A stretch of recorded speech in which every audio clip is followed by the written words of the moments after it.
Hoy voy a hablar acerca de edificando en la carne o en el espíritu.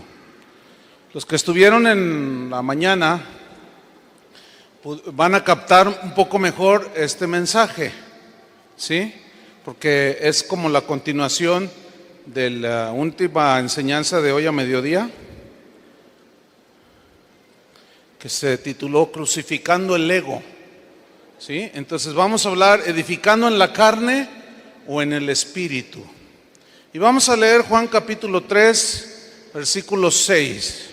Dice así: lo que es nacido de la carne, carne es, y lo que es nacido del espíritu, espíritu es. Señor, te damos gracias por permitirnos estar aquí reunidos a tus pies. Tú eres el maestro, el Espíritu Santo nos guía. Ayúdanos, Señor, a explicar tu palabra, que pueda ser entendible para todos, sin importar su tiempo de conversión, o si hay alguien que no te conoce todavía, que pueda entender y pueda ser limpiado con tu sangre, Señor. Dame sabiduría para explicar, te lo pedimos en el nombre de Jesús. Amén.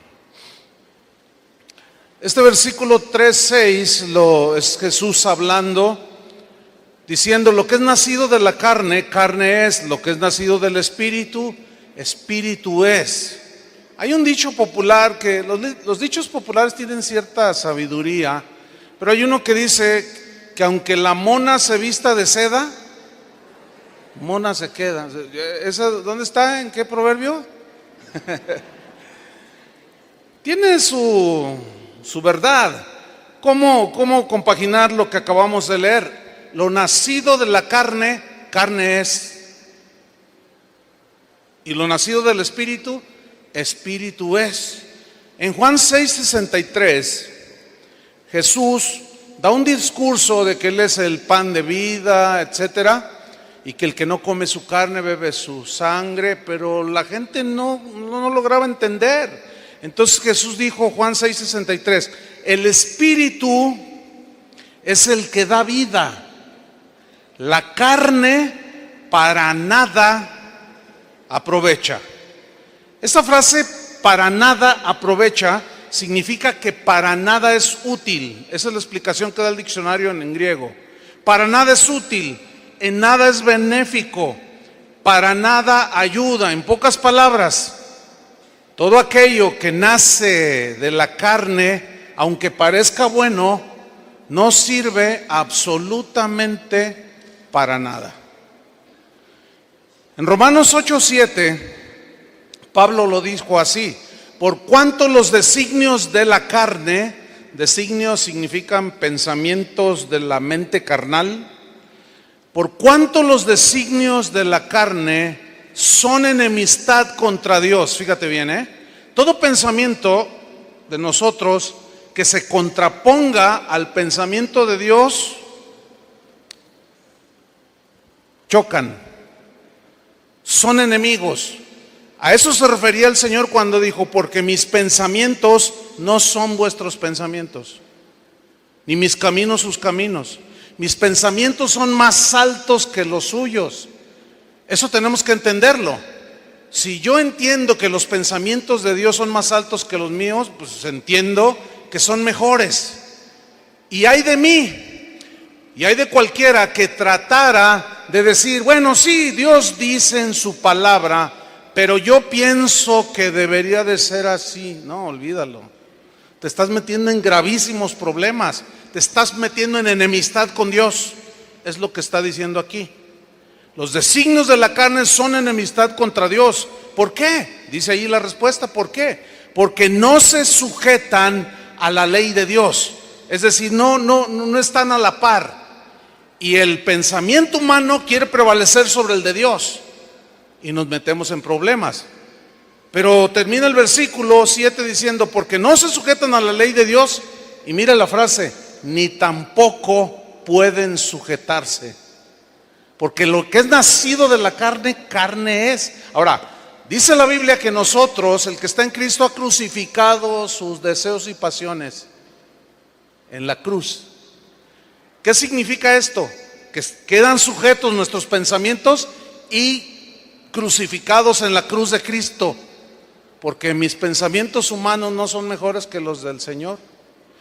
Romanos 8:8, por consecuencia dice, y los que viven según la carne o según los pensamientos de la mente carnal, escuche bien, no pueden agradar a Dios.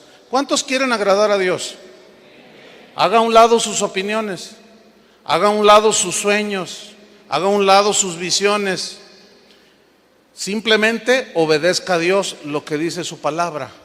Entonces esa es la manera en que podemos agradar a Dios. Dios, hermanos, está muy interesado en que nosotros nos demos cuenta, bueno, Él se da cuenta por supuesto, pero que nosotros nos demos cuenta en dónde se originan las cosas que hacemos para Él. Si lo que hacemos para Él, ya como cristianos, la fuente es el ego, mi mente carnal, o en el espíritu, es decir, en mi nueva naturaleza. Ya vimos que se puede ayunar de dos maneras: de manera espiritual, con motivos puros, ¿entiende? Con motivos de búsqueda de Dios, pero jamás con una motivación como a veces hacemos los cristianos. Señor, voy a ayunar 10 días, si no me contestas, ya no voy a la iglesia. Eso es tratar de chantajear a Dios. Eso es de la carne. ¿Cómo que voy a dejar de comer? Y Dios bien preocupado, no, mijito, no te vayas a enfermar. No, por favor, te voy a dar lo que tú quieres. ¿Tú crees que Dios obra así? No. Orar puede tener dos fuentes, una en el espíritu, y se puede orar en la carne, como vamos a ver más adelante. Por más buenas y espirituales que parezcan las cosas que hacemos para Dios, si su origen es la carne, Dios inevitablemente las va a rechazar, como rechazó la oración del fariseo. Aunque sean bien disfrazadas, podemos poner apariencia de piedad, pero Dios conoce el corazón, ¿cierto? Dios conoce las intenciones del corazón. Él sabe las motivaciones del corazón. Por eso dice la Biblia en Hebreos 4:12 que la palabra de Dios es viva y eficaz y es más cortante que toda espada de dos filos, que penetra hasta partir el alma, discierne los pensamientos y las intenciones del corazón, y no hay cosa que no esté desnuda delante de su presencia. O sea, Él conoce las intenciones. Por eso cuando se predica la palabra de Dios, produce dos reacciones. Una es de humillación por reconocer que estamos mal, y la otra reacción es de enojo. ¿Por qué? Porque nuestros pensamientos humanos a veces gobiernan más que los pensamientos de Dios en nuestro corazón. Entonces oímos una palabra que nos sentimos hasta agredidos y reaccionamos mal. Bueno, a mí me ha pasado, ¿a ustedes no les ha pasado? Pero si somos hijos de Dios, tenemos que reconocer que el pensamiento de Dios es mejor que el nuestro. Jamás de los jamases Dios aprobará las cosas que se originaron en la carne y que fueron impulsadas por el ego, aunque tú tengas buena intención, ¿sí? Si se produjo en la carne, Dios las va a rechazar. Vamos a la Biblia para tratar de apoyar bíblicamente lo que acabamos de decir. ¿Están listos? Vamos a ver la vida de Abraham. Bien. En Génesis 12, allí dice en el versículo 4 que Dios llamó a Abraham y dice que era de 75 años. ¿Cuántos años tenía Abraham? 75. Allí anótale, 75 años tenía. En Génesis capítulo 15, Dios le promete descendencia. Le dice, sal y mira el cielo y cuenta las estrellas, así será tu descendencia. Te voy a multiplicar, Abraham, como la arena del mar. Entonces Abraham le creyó a Dios y le promete un hijo. En Génesis 16 sucede algo bien tremendo.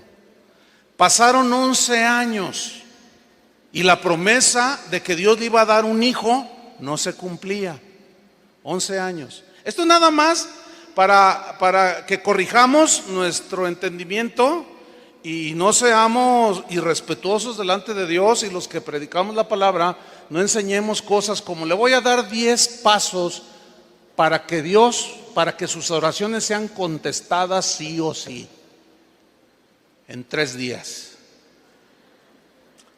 ¿Hay alguien aquí que se puede igualar a la fe de Abraham? Tardó 11 años y todavía no le contestaba. ¿Por qué? Porque Dios es soberano.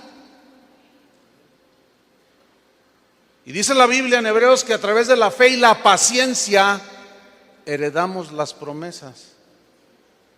Pero se nos enseña, exígele a Dios, exígele, ahí dice tu palabra y me lo vas a cumplir. Te doy 3 días y te pido esta señal. Y nos agarramos poniéndole a Dios una de situaciones como si Él no pudiera hacerlo.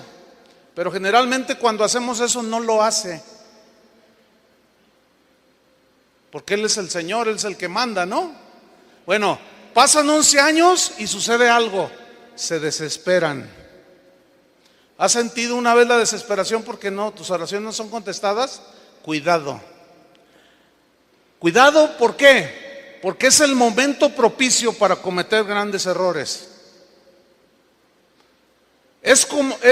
La desesperación nos provoca precipitación y nos adelantamos a las cosas. Entonces, ¿qué sucede? Trataron de ayudarle a Dios y Sara le dice, bueno, Abraham, pues como que Dios ya se tardó, mira, aquí está Agar mi sierva, que déjenme decirles entre paréntesis, en la cultura caldea, cuando un hacendado, la gente rica, tenía esclavas o esclavos y ellos, la pareja, no podía tener hijos por ley, era una ley de ellos. Podían engendrar con una esclava y era un hijo legalmente en las leyes caldeas, ¿sí? Ok. Por eso Sara le dice, aquí está Agar mi sierva. Y créanmelo, yo estoy convencido que en la mente de Abraham no había lujuria. Es una convicción personal, la Biblia no lo dice, pero por la vida de Abraham puedo decir esa declaración. Sino que él estaba viendo el hijo que Dios le había prometido, pero ahí ya se estaba precipitando. Entonces, esa ayudadita engendró a un hijo con Agar, la sierva. ¿Se llamó cómo? Ismael. Ahora, vamos a Génesis 16:16. Dice allí que era Abraham de edad de 86 años, ahí están 11 años, cuando Agar dio a luz a Ismael. ¿Qué fue lo que sucedió aquí? Bueno, aparentemente Dios se tardó en responder. ¿Y qué apareció allí? Apareció la carne. Apareció la mente humana, la mente carnal. Apareció la iniciativa humana. Quisieron ayudarle a Dios. La pregunta es, ¿cómo vio Dios esa ayudadita? ¿La aceptó? Mira, hermano, Dios no necesita nuestra ayuda. Lo que Él necesita de nosotros es nuestra obediencia. Punto. Nadie es indispensable en el reino de Dios. Él puede contigo, sin ti o a pesar de ti o a pesar de mí. Él es el Todopoderoso. ¿Habrá algo difícil para mí? Dijo en alguna ocasión. Nada. Entonces, ¿cómo que nosotros le vamos a ayudar a Dios? Génesis 21:5. Está tremendo, mire. Y era Abraham de 100 años cuando nació Isaac su hijo. ¿Cuántos años tenía cuando Dios lo llamó? 75. ¿Cuántos años tenía aquí? 100 años. ¿Cuántos años tardó Dios en contestarle lo que le había prometido? 25 años. ¿Qué le parece? ¿Ah? Por eso cuando usted oiga a esos predicadores que le dicen métodos y que paso número 1 y que paso número 2 y todo va a ser como usted dice, hermano, por favor. Para el Señor un día es como 1000 años y 1000 años es como un día. Pero nosotros somos humanos. Para nosotros es totalmente diferente. Génesis 21:8. Nace Isaac 25 años después. Y creció el niño. Y miren lo que sucedió, tarde que temprano, el que siembra para la carne, de la carne segará corrupción, disensión, problemas. Y creció el niño y fue destetado. E hizo Abraham gran banquete el día que fue destetado Isaac. Y vio Sara, ponga atención, que el hijo de Agar, la egipcia, el cual ésta le había dado a luz a Abraham, se burlaba de su hijo Isaac. Por tanto dijo a Abraham: echa a esta sierva y a su hijo, porque el hijo de esta sierva no ha de heredar con Isaac mi hijo. Y miren Abraham, un hombre bueno, paternal. Este dicho pareció grave en gran manera a Abraham a causa de su hijo Ismael. Versículo 12. Entonces dijo Dios a Abraham: no te parezca grave a causa del muchacho y de tu sierva. En todo lo que te dijere Sara, oye su voz. ¿Qué es lo que le había dicho Sara? Échalo, despídelo, córrelo. No puede estar un hijo que nació en la carne por error nuestro con el hijo que Dios nos había prometido. No pueden estar en la misma casa. Dios rechazó lo que salió de la carne de Sara y de Abraham. No aceptó ese hijo y le dijo: sí, efectivamente, Abraham, échalo. Ahora, la intención de Abraham en el versículo 21 dice que este dicho pareció grave en gran manera a Abraham a causa de su hijo. O sea, ¿cómo echar a mi hijo si es de mi sangre? Sí, pero fue producto de tu iniciativa. ¿Se acuerdan que Jesús dijo: toda planta que no plantó mi Padre será desarraigada? O sea, todo aquello que Dios no nos ordenó que hiciéramos va a ser desarraigado. Así de simple. Dios rechazó lo que salió de la carne de Sara y Abraham. Cuando iniciamos Casa de Oración hace 31 años, nunca se me olvida esa tarde. Yo estaba hablando con el Señor y me dijo, yo le decía: Señor, ¿cómo voy a iniciar una congregación de la nada? No conozco a nadie, no tengo amigos que me puedan apoyar. Y el Señor me dijo: ¿no te basto yo? Yo le dije: no, bueno, sí. Entonces, me dijo, nunca esperes que el hombre te tienda la mano para ayudarte. Todo lo que tú necesites, pídemelo a mí. Entonces me dice: yo quiero que hagas un compromiso conmigo, que jamás le pidas a nadie dinero. Y yo le dije, me tardé como unos segundos, en responderle. Y yo le dije al Señor: ok, yo sé que tú eres suficiente y que cualquier cosa que yo necesite, yo te la voy a pedir. Yo sé que me la vas a dar. A lo mejor no me la vas a dar al tercer día, o al cuarto, al quinto, al año, o a los 2 años, a lo mejor van a pasar 25 años, qué sé yo. Hice el compromiso con el Señor. Iniciamos Casa de Oración. Toda necesidad que teníamos yo se la pedía al Señor y Él respondía. A veces pronto, a veces se tardaba. Hace como 10 años surgió una oportunidad de un terreno como de 5 hectáreas, bien cerca de donde estamos, en la avenida donde está actualmente Casa de Oración. Querían $1 millón. El terreno valía muchísimo más, pero ellos querían, les surgía el dinero. Fuimos a ver el terreno, estaba el terreno soñado, pero no teníamos el $1,000,000. Pero yo tengo un amigo que él es un pastor. La iglesia donde él ministra es una iglesia muy grande, tienen muchos recursos económicos, es gente muy generosa.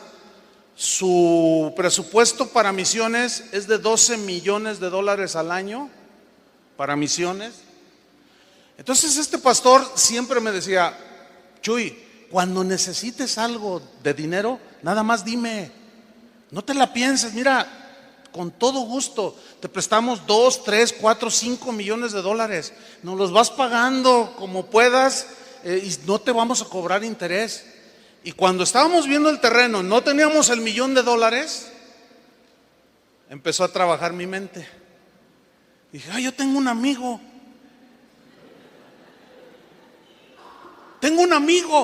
Y pues todos los pastores de Casa de Oración lo conocen. El hermano, el pastor fulano de tal. Oye, de ver, ya ven que cada rato nos ofrece y nos dice: no, ya está, 1,000,000. No, mañana tengo el cheque.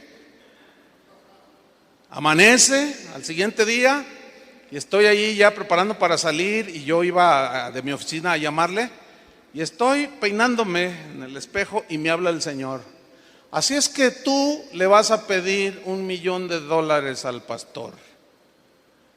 No, me quedé así como estatua, con el peine así.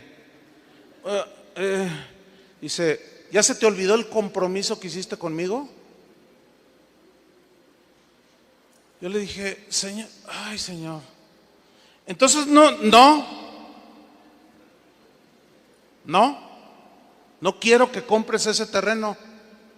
Si yo quisiera que lo compraras, yo te lo daba, pero no trates de ayudarme, no metas tu mano. Tengo un amigo en Sudamérica. Una vez platicando con él, le dije: oye, pastor, la mano de Dios está sobre ti, ¿cómo te ha bendecido el Señor? Y luego estábamos comiendo, entonces se para de comer y me mira y me dice: ¿Quieres que te diga cómo es que Dios empezó a bendecir el ministerio? Le dije: sí, claro, me interesa saber y aprender. Dice: mira, una vez yo le dije al Señor: Señor, haré lo que quieras que haga, lo que tú me digas que haga, yo eso lo voy a hacer. Porque yo quiero que bendiga, Señor, mi país, bendice esta ciudad. Señor, trae convicción de pecado, danos de nuevo para predicar. Lo que tú me digas que haga, yo hago. Y el Señor me contestó: ¿de veras quieres? ¿De veras haces lo que yo te diga? Y yo le respondí de nuevo: sí, Señor, lo que tú me digas, eso hago. Hazte un lado y no me estorbes. Dice: el domingo fui a la congregación, les dije: hermanos, quiero decirles que presentar mi renuncia como el pastor de esta congregación. Y todo, una congregación de miles de personas. La gente dice: sí, porque ahora el que va a gobernar la iglesia va a ser el dueño de ella.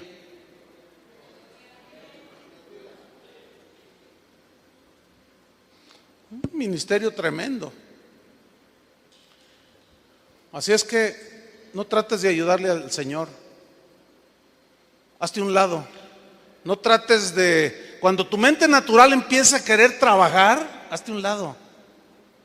A veces a mí me preguntan: pastor, dígame cuál es su visión. Yo no tengo visión, yo no soy visionario. Yo soy un esclavo de Jesucristo. No, ¿cómo? No, es que tenemos que tener una visión. No, la visión es de Dios. ¿Cuál es la visión de Dios? Id y predicad el evangelio a toda criatura. Hagan discípulos, esa es la visión de Dios. Entonces nada más tenemos que hacer, obedecer. Entonces Dios rechazó lo que salió de la carne de Abraham y de Sara. Dios sigue rechazando todo aquello. Mi intención era buena. Yo dije: con ese terreno vamos a construir un auditorio para 15,000 personas. Dios me dijo: no. Mira, esta misma historia de Abraham y Sara y Agar e Ismael, Pablo la menciona en Gálatas 4, versículo 22. Dice así: porque está escrito, pongan mucha atención para que vean la aplicación que Pablo le da.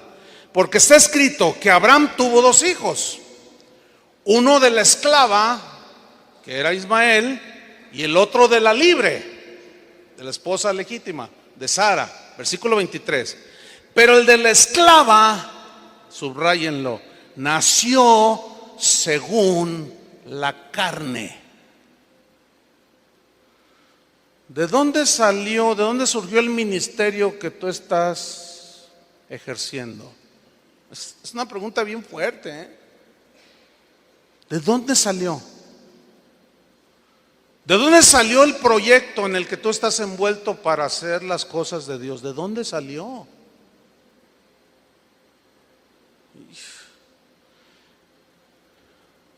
Pero el de la esclava nació según la carne, más el de la libre nació según ¿qué? La promesa, según el plan de Dios, según lo que Dios tenía ya de antemano determinado.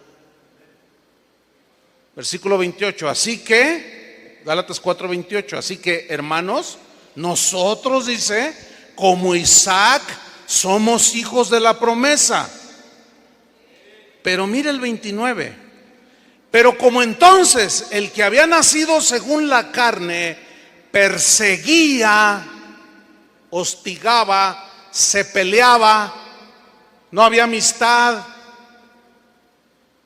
se perseguía al que había nacido según el Espíritu, así también ahora. ¿Qué no es lo que dice Pablo en Romanos, que la carne y el Espíritu se pelean entre sí? Ahí está. O sea, todo lo que nosotros hacemos que surgió en la carne se va a pelear con lo que es del Espíritu, lo que está en la voluntad de Dios. Y ahí es donde somos confrontados, hermanos. Hablando de David Wilkerson, Pastor Luis, este hermano, la verdad, bueno, él pasó a la presencia del Señor el año pasado, ¿no? Yo leí ese libro recién convertido, ese libro de la visión, y para mí él era un profeta, aunque él nunca reclamó ser un profeta, David Wilkerson.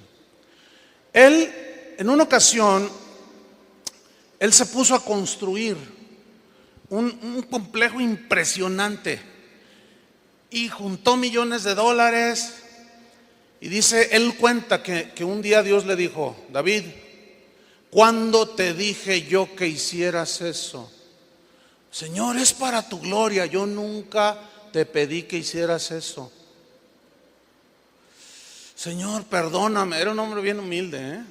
Señor, perdóname. ¿Y qué debo de hacer con esto entonces? Deja eso y vete a predicar el evangelio. ¿Y qué hago con todo este complejo que valía millones de dólares? Dice, lo vas a vender. Bueno, sí, pero en $1. $1. No sé cuántos han oído esa historia. $1 vendió todo. Fíjate, él decía que sentía que había perdido años haciendo algo que Dios no le dijo que hiciera. Qué importante es edificar en el Espíritu, hermanos. Gálatas 4:30. ¿Mas qué dice la Escritura? Echa fuera a la esclava y a su hijo, porque no heredará el hijo de la esclava con el hijo de la libre. ¿Qué no es lo que dice Pablo en sus cartas? Haced morir lo terrenal en vosotros. Echad de vosotros la amargura, el enojo, o sea, todo lo de la carne. Santiago dice, en el enojo del hombre no puede obrar la justicia de Dios. O sea, enójate tú tratando de hacer algo, aún fíjate, como pastor, poner orden en la congregación. Si lo haces en la carne, en el enojo del hombre, no obra Dios y empeoramos las cosas. ¿Cuántos reconocen?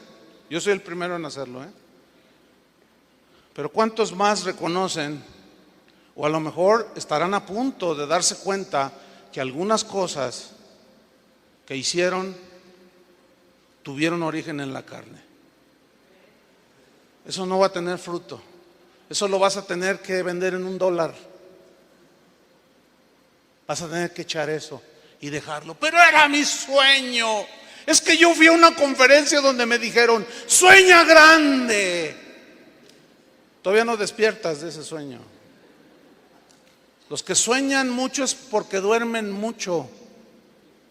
Y la despierta tú que duermes y te alumbrará Cristo.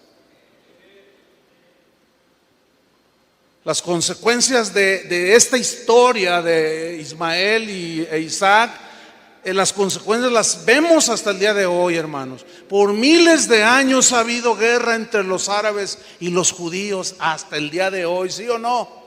Jamás se reconciliarán. ¿Por qué? Porque la carne con el espíritu no pueden. Es imposible. No pueden. Ya lo leímos en Romanos. ¿Quién escogió a Saúl? ¿Dios o el pueblo? El pueblo.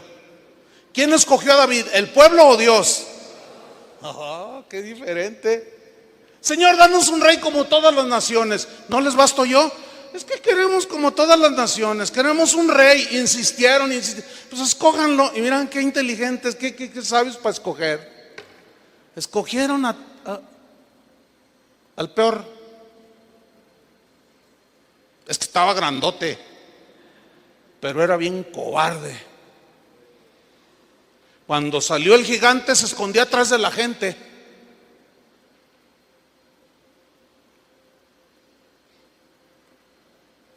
Qué tremendo, hermanos.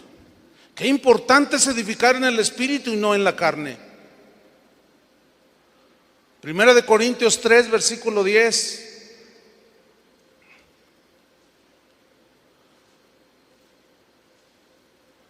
¿Cuántas cosas he tenido que dejar de hacer?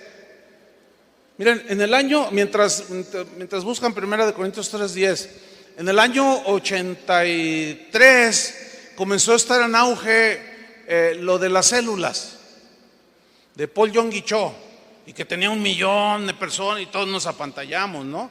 Pero les estoy hablando de hace 30 años. Entonces estamos aprendiendo, estamos entendiendo muchas cosas. Entonces yo me puse a hacer células igual y no funcionaban. Y empecé a presionar a los encargados. Lo que pasa es que no te entregas, no estás consagrado. Y empieza la manipulación, empieza la agresión. Y la gente empieza a dolerse, se empiezan a herir. Porque como no es del Espíritu, no fluye el Espíritu de Dios ahí. Y está uno allí y ya estoy yo. Entonces un día, enojado, molesto y cansado, estaba orando y estaba hincado y le dije: Señor, ¿por qué con Paul Yonggi Cho sí funcionan y con nosotros no? Y rápidamente me contestó, no tardó el Señor 25 años. Me dijo: ¿cuándo te dije que hiciera células? Bueno, es que a él le funcionan. Tú déjalo a él allá. Es muy diferente. Yo allá tengo mi propósito con él y contigo tengo otro propósito. Dije: ay, empezando la congregación, y ya metí la pata. Y tuve que dejar de copiar algo que Dios estaba haciendo allá y que yo quería reproducir. No hay iglesias clonadas. La clonación en Dios no existe. ¿Qué es lo que muchos hoy hacen? Clonar. Primera de Corintios 3:10. Conforme a la gracia de Dios que me ha sido dada. ¿Cuántos reconocen que todo es por gracia? Sin duda. Porque la gracia es la que nos capacita para hacer la obra de Dios. ¿Sí? Entonces Pablo reconoce aquí, dice: conforme a la gracia que me ha sido dada, yo como perito arquitecto puse el fundamento, o sea, Cristo. Y otro edifica encima del fundamento, o sea, en Cristo. Pero cada uno, ¿qué dice? Reitero, cada uno, tú, aquel, y también el que está durmiendo allá. Cada uno. Pero cada uno mire cómo sobreedifica. Sigo leyendo el versículo 11. Porque nadie puede poner otro fundamento que el que está puesto, el cual es Jesucristo. Versículo 12. Y si sobre este fundamento, o sea, Jesucristo, alguno, o sea, cualquiera de nosotros, edificare, digan todos edificar, cualquiera.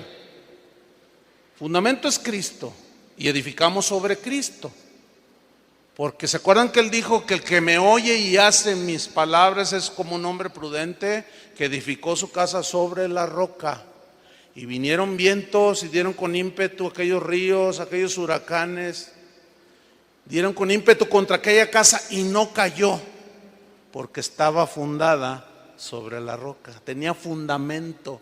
Pero el que me oye y no hace es un hombre insensato que edificó sobre la arena. Y vinieron los vientos, los ríos, dieron con ímpetu y cayó. Y grande fue su ruina. Cayó, se deshizo. No hay nada. Edificó en la carne. Porque nada más oyó, hizo otras cosas. Dijo, no, pues el Señor dice que perdone al que me ofende, pero no, este no sabe con quién se metió.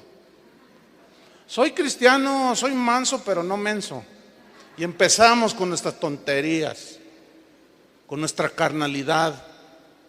No, ¿cómo lo voy a perdonar? ¿Qué no sabes lo que me hizo? No me importa lo que te hizo, dice el Señor. De la manera que Cristo os perdonó, de esa misma manera, perdonad ustedes también. Ahora, ¿merecemos el perdón? No. ¿Merece el perdón? ¿Y cómo lo recibimos? Por gracia, ¿no? ¿Merece el perdón el que te ofendió? No.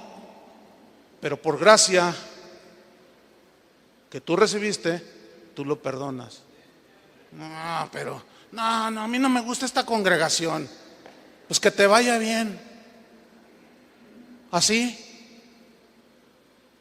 A eso se refiere que el reino de los cielos sufre violencia y los violentos lo arrebatan. A eso se refiere, por el amor de Dios. No anda, que yo arrebato para mí mi carro, mi casa, lo que el diablo me quitó. El diablo no nos quitó nada. Dios sigue siendo el dueño de todo. ¿Cómo tuercen la Biblia? El reino de los cielos, dice otra traducción, es de aquellos que se apropian, pero no de las casas y de los carros, o sea, que obedecen. Y es una violencia, es algo violento, a veces emocionalmente, decir, este que me fraudió, Señor, me estás diciendo que le perdone la deuda, perdónale la deuda. Para eso sí se necesita valentía, no para recibir un carro nuevo. Pues eso hasta cualquier pagano lo recibe. Pero perdonar, eso es divino, ¿o no? Y ser como el maestro, ese es otro asunto. ¿Cuántos quieren ser como Jesús? Bueno, sigamos leyendo. Y si sobre este fundamento alguno edificare oro, plata, piedras preciosas, madera, heno, hojarasca. Si ustedes son observadores, encontramos que aquí hay 6 materiales con los cuales se edifica. Esto es metafórico, obviamente, pero los primeros 3, oro, plata y piedras preciosas, escuchen, simboliza las cosas de Dios, lo que vale, lo que permanece. Y la madera, el heno y la hojarasca son nuestras iniciativas, son las cosas que salen de nuestra carne. Son 3 elementos que se queman fácilmente y no quedan más que cenizas. Pero el oro y la plata y las piedras preciosas no. Esa se quema una casa y ahí queda el anillo de oro. ¿Sí o no? Eso simboliza las obras en Dios, lo que Dios te dijo que hicieras. Y las otras 3 últimas que se queman, madera, heno, hojarasca, son todas aquellas cosas que edificamos en Cristo, pero que Él nunca nos dijo que hiciéramos, o que nuestra motivación y nuestro motor era la carne. Espero que estén entendiendo, hermanos.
Porque esto trasciende, ¿eh?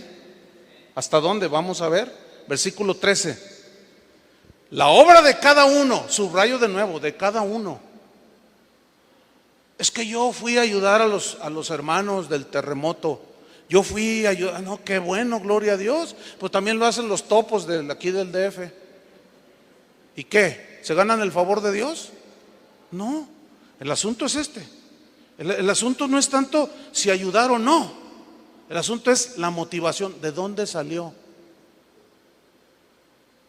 Porque si fue para que me viera el candidato a diputado cómo trabajo y le hago así como que le ayudo y muevo acá los escombros y hola diputado, y ese va de candidato, es para que me vea. Pablo dice, no sean como los que sirven al ojo. ¿Qué servir al ojo? Para que te vean, mira todo lo que hago, mira todo lo que hago. Yo puedo ser un ujier en una iglesia. Yo fui ujier en una iglesia, desde maestro de niños.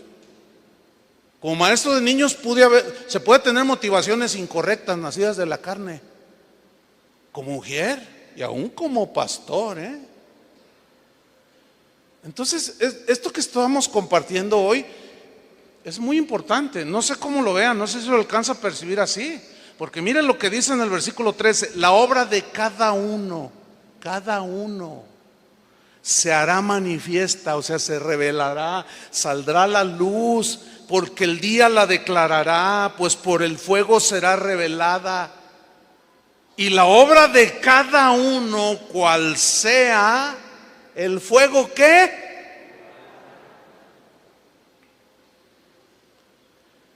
¿Conoce algunos casos en el que alguien dijo, Dios me dijo que levantáramos una iglesia y va a ser la iglesia más grande de la ciudad, y ahorita ya no hay nada? ¿Conoce algún caso? ¿En dónde cree que salió eso? ¿En Dios o en la carne? Porque si fuera de Dios, allí permanecería. Y aún lo que está, como esta congregación, como la mía, Dios sigue probando por medio del fuego de la prueba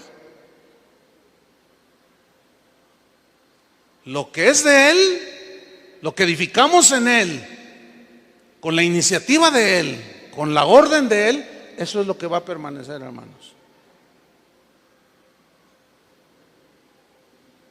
Por razón del internet, la página de nosotros es visitada por mucha gente. Escúcheme bien, hermano.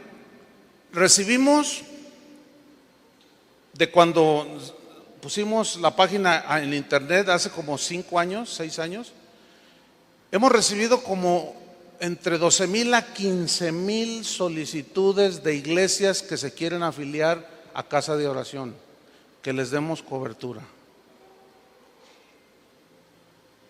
No. Nuestra motivación no es aumentar el número de nuestras iglesias. Yo hasta, créamelo, le voy a decir, esto nunca lo he dicho en público, pero yo tengo un correo que es un machote. ¿Sí entiende lo que es un machote, no? Y es algo prescrito. No podemos aceptar. Tiene que ser algo de Dios, hermano. ¿Entiende? Si yo quiero que permanezca sólido, yo no voy a hacer mi ambición.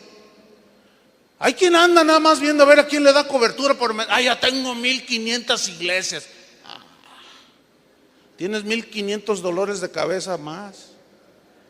Entonces, como es de la carne, en algunas ocasiones, no siempre, sin duda que hay gente que sí Dios le dijo, pero me temo que la mayoría de los que andan por ahí pululando es pura ambición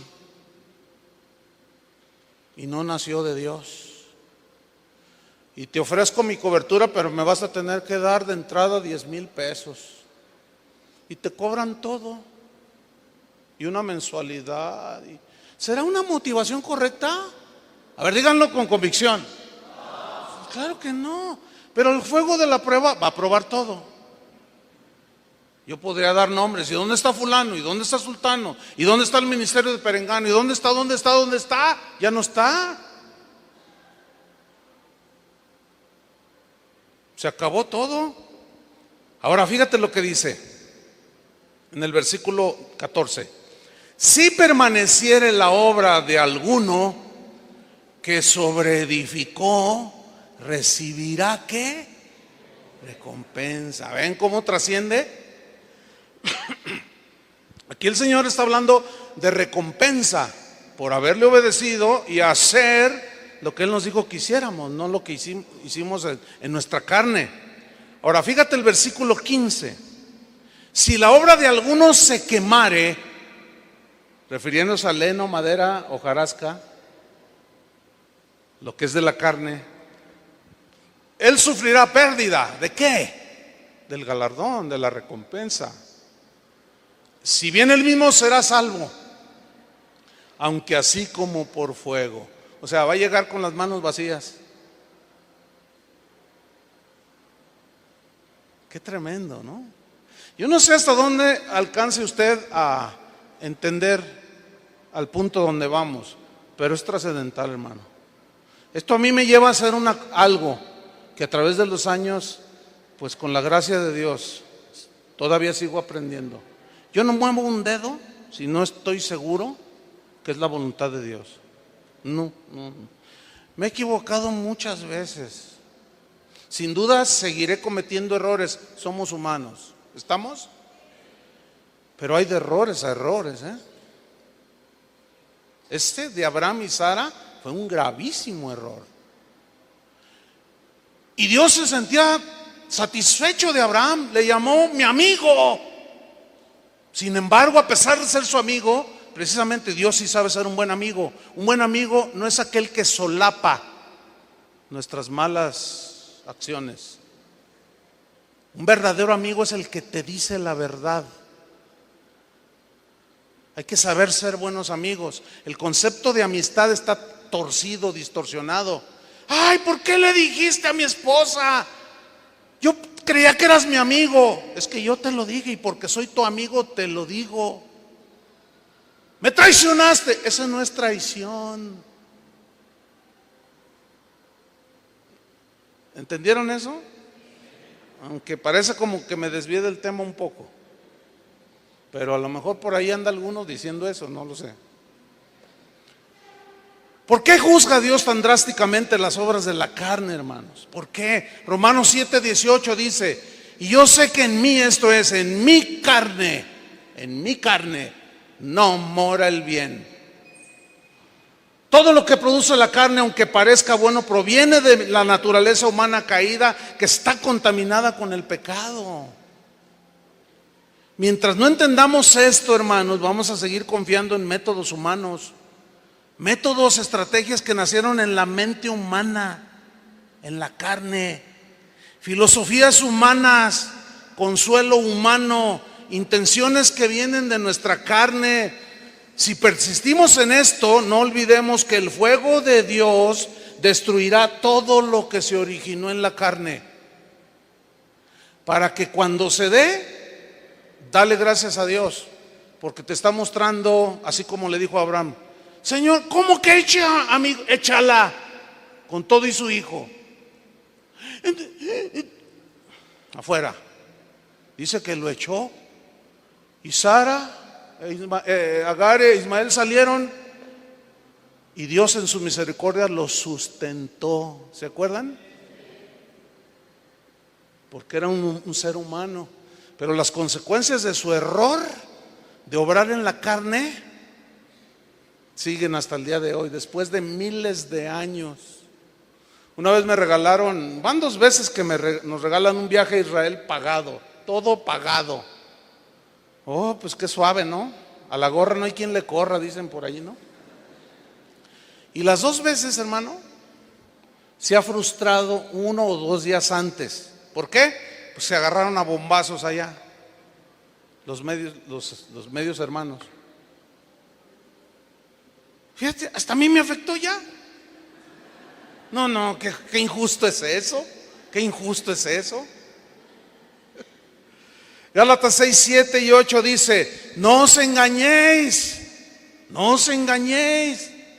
Dios no puede ser burlado, pues todo lo que el hombre sembrare, eso también segará. Porque el que siembra para su carne,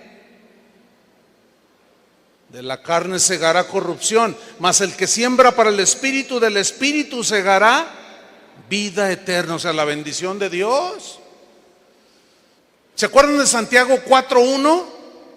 ¿De dónde vienen las guerras y los pleitos entre vosotros? Le está hablando a cristianos, ¿eh? ¿De dónde vienen?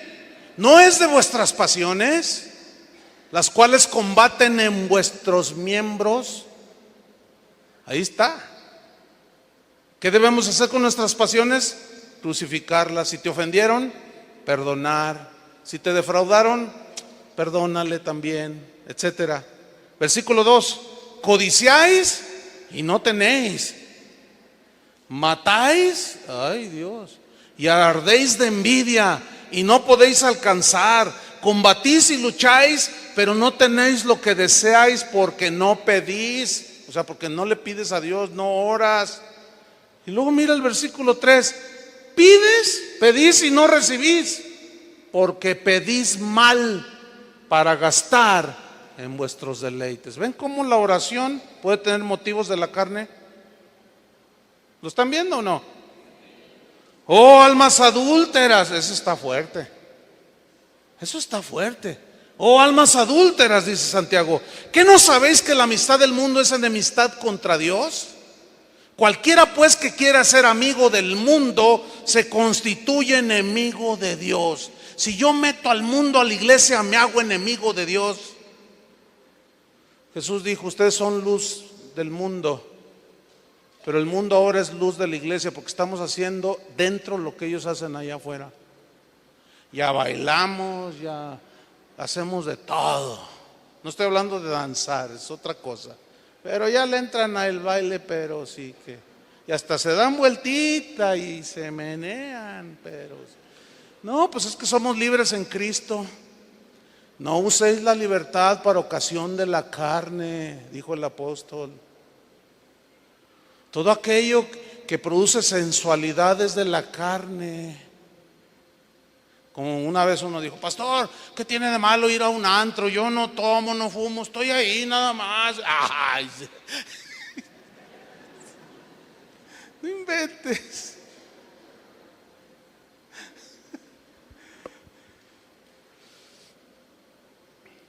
Terminamos con Génesis 11:1. La Torre de Babel. ¿Han leído esa historia?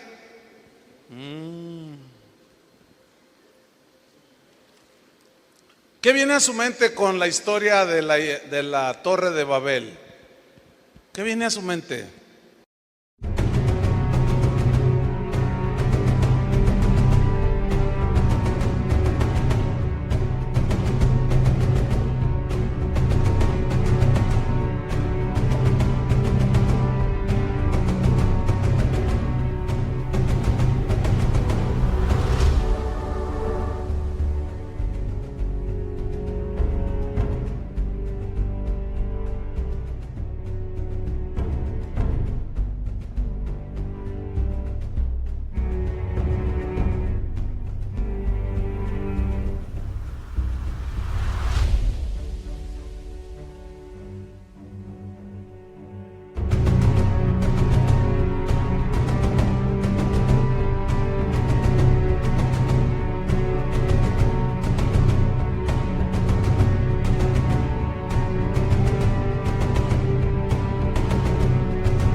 Vamos a leer rápido, nos quedan 7 minutos.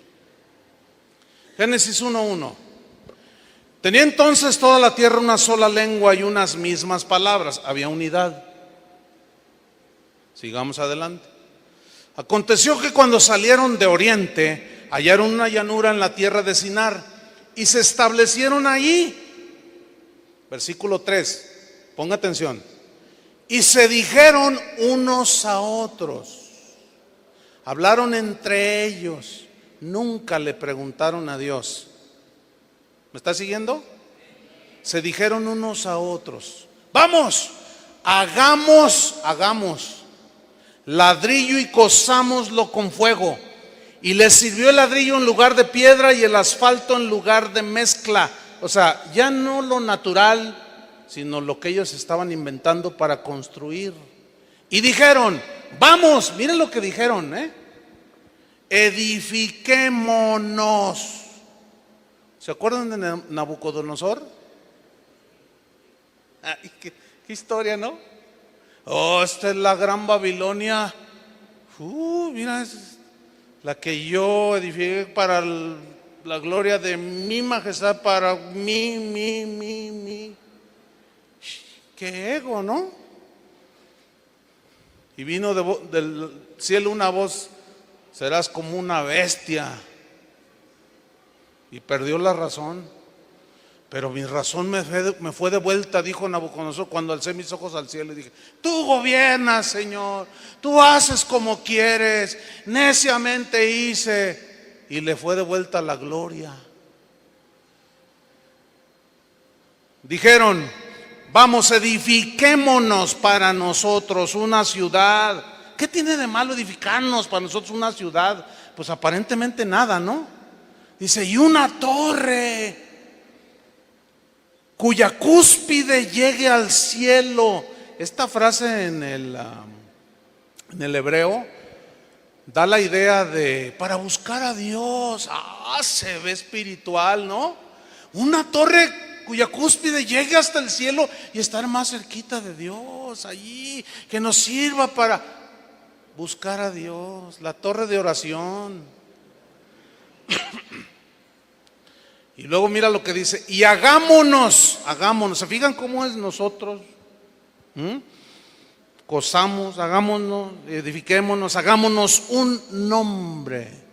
¿Sabe que esta frase, hagámonos un nombre, en el hebreo, si usted lo estudia, significa: hagámonos un nombre para ser famosos en esta tierra? Híjole, qué grueso.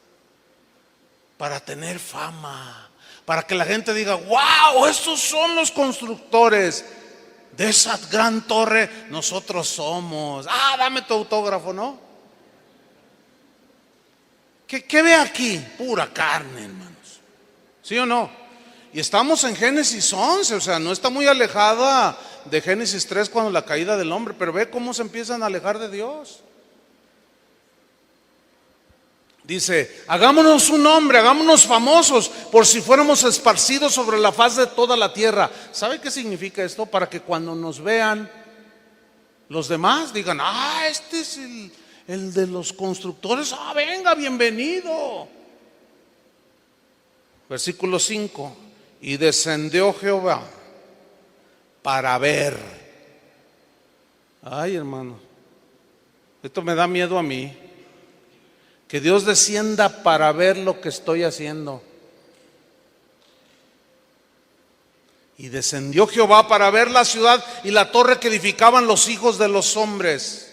Y dijo Jehová: he aquí el pueblo es uno. ¿Se fijan cómo había unidad? Pero una unidad para hacer lo de la carne, su propio antojo.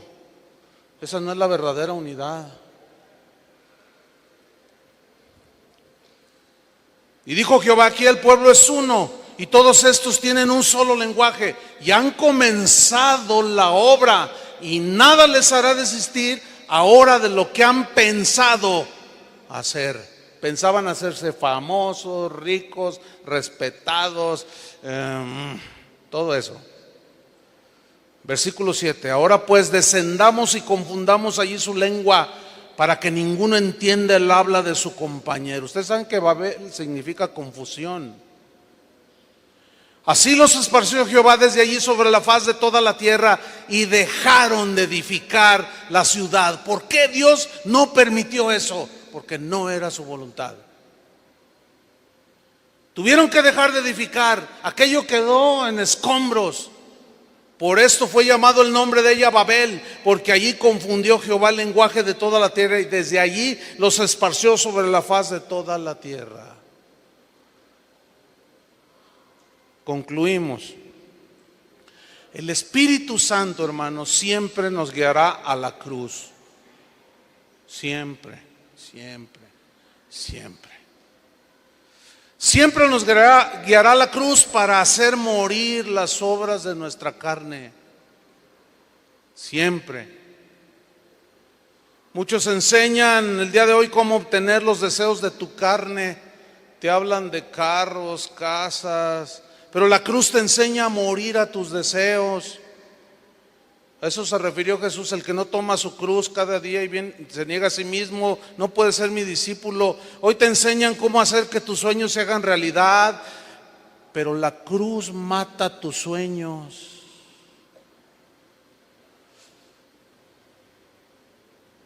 La cruz mata nuestros sueños de grandeza, y llega un momento en que entramos en confusión y Dios reduce a nada lo que hemos hecho para que empecemos donde nos quedamos. Así que, hermanos, dijo Pablo, termino leyendo 1 Corintios 2:1. Así que, hermanos, cuando fui a vosotros para anunciaros el testimonio de Dios, no fui con excelencia de palabras o de sabiduría, pues me propuse no saber entre vosotros cosa alguna, sino a Jesucristo y a este crucificado. Y estuve entre vosotros con debilidad y mucho temor y temblor. Y ni mi palabra ni mi predicación fue con palabras persuasivas de humana sabiduría, sino con demostración del Espíritu y de poder, para que vuestra fe no esté fundada en la sabiduría de los hombres, sino en el poder de Dios. Y el Evangelio es el poder de Dios para salvación a todo aquel que cree. Oremos, hermanos. Señor, sin duda, tu palabra tiene una vez más la razón. Reconocemos que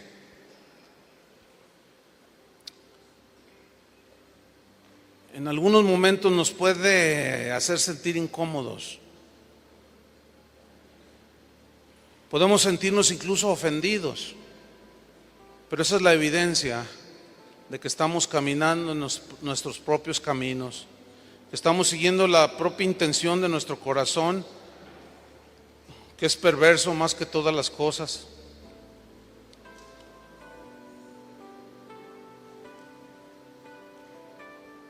Sin embargo, somos tus hijos, Señor, los que hemos sido lavados con la sangre del Cordero de Dios.